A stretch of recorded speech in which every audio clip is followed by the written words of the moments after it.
സംസ്ഥാന വ്യാപകമായി കളക്ടറേറ്റുകളിലേക്ക് പ്രതിഷേധ മാർച്ച് സംഘടിപ്പിക്കാനൊരുങ്ങി Kerala iron fabrication engineering unit association. വിവിധ ആവശ്യങ്ങൾ നേടിയെടുക്കുന്നതിനായി മെയ് 22-ന് സംസ്ഥാന വ്യാപകമായി ഭരണസിരാ കേന്ദ്രങ്ങളിലേക്ക് പ്രതിഷേധ മാർച്ചും ധർണയും സംഘടിപ്പിക്കുമെന്ന് ഭാരവാഹികൾ വാർത്താസമ്മേളനത്തിൽ അറിയിച്ചു.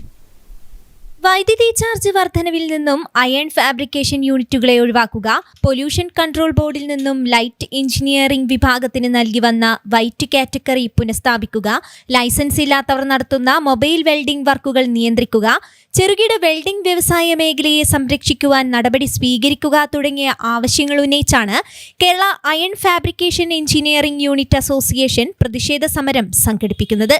മെയ് 22-ന് സംസ്ഥാന വ്യാപകമായി കളക്ടറേറ്റുകളിലേക്ക് പ്രതിഷേധ മാർച്ചും ധർണയും സംഘടിപ്പിക്കുമെന്ന് ഭാരവാഹികൾ വാർത്താസമ്മേളനത്തിൽ അറിയിച്ചു. ലക്ഷക്കണക്കിന് കോടിക്കണക്കിന് രൂപയാണ് ഈ ഒരു യൂണിറ്റ് ഈ മേഖലയിൽ നിന്നും ഗവൺമെന്റിലേക്ക് ഔദ്യോഗികമായിട്ട് പ്രവർത്തിക്കുന്ന ഞങ്ങളെപ്പോലെയുള്ള ആളുകൾ കൊടുക്കുന്നത്. ഈ ഒരു രീതിയിലുള്ള നികുതികളും ഒരു ആനുകൂല്യവും കൊടുക്കാതെ വ്യാപകമായിട്ട് ഈ മേഖലയിലേക്ക് മറ്റൊരു വിഭാഗം കടന്നു വരികയാണ്. അത് നിയമപരമായിട്ട് തടയണമെന്നാണ് ഞങ്ങൾക്ക് പ്രധാനമായിട്ടും ഉന്നയിക്കാനുള്ള മുദ്രാവാക്യം.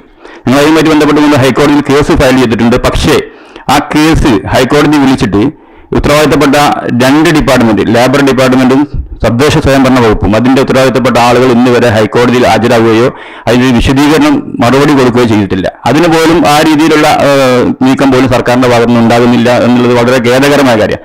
MSME വിഭാഗത്തിലാണെങ്കിലും യാതൊരുവിധ ആനുകൂല്യങ്ങളും അയൺ ഫാബ്രിക്കേഷൻ സ്ഥാപനങ്ങൾക്ക് ലഭിക്കുന്നില്ലെന്നും സംഘടന ചൂണ്ടിക്കാട്ടി.